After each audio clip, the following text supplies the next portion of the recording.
ابراہیم علیہ السلام بڑے مہمان نواز تھے، اور مہمان نوازی کی حد تھی.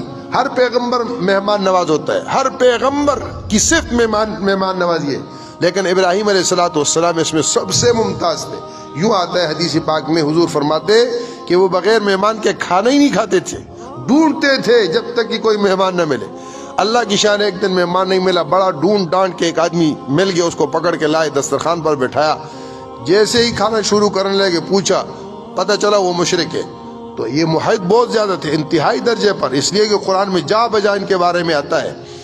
تو اس کو خلیل اللہ اسی لیے کہا گیا. تو اس پر غصے ہو گئے اور کہا کہ تو شرک کرے اور میرے دسترخوان پر.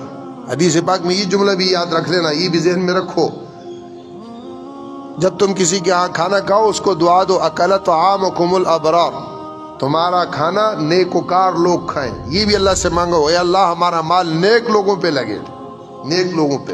یہ بھی قبولیت کی ایک ہوتی ہے، یہ نہیں ارے جیسے بھی دم دبا کے دو. بہرحال ابراہیم علیہ السلام نے جب غصہ کیا اس کو نکال دیا، وہ بیچارہ اٹھ گیا، اٹھ کے نکل گیا، دسترخوان سے اٹھا دیا اس کو. گھر تو ابراہیم علیہ السلام کا تھا. جب وہ چلا گیا تو وہی آئی. حضور فرماتے ہیں جبرائیل امین کو اللہ نے بھیجا اور کہا کہ میرے خلیل سے کہو کہ تمہارا مجرم نہیں تھا، میرا مجرم تھا. تمہارا مجرم نہیں تھا، میرا مجرم تھا. شرک میرے ساتھ اس نے کیا تھا، تمہارے ساتھ. میں نے تو اس کی روٹی بند نہیں کی، میں نے تو اس کی روٹی بند نہیں کی. میں نے تمہیں بھیجا کہ لوگوں کو میرے قریب کرو، اور تم میرے مجرم کو بغیر اس کے تم اٹھاؤ.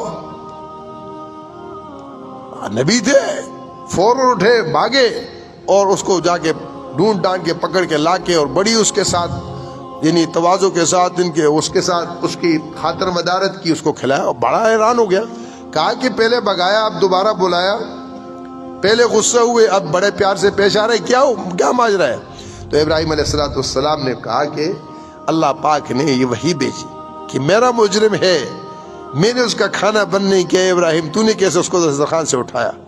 میرا اللہ جب یہ کہے تو میں ابراہیم کون ہوتا ہوں تجھے دسترخوان سے دور کرنے والا؟ میں اس لیے لے آیا.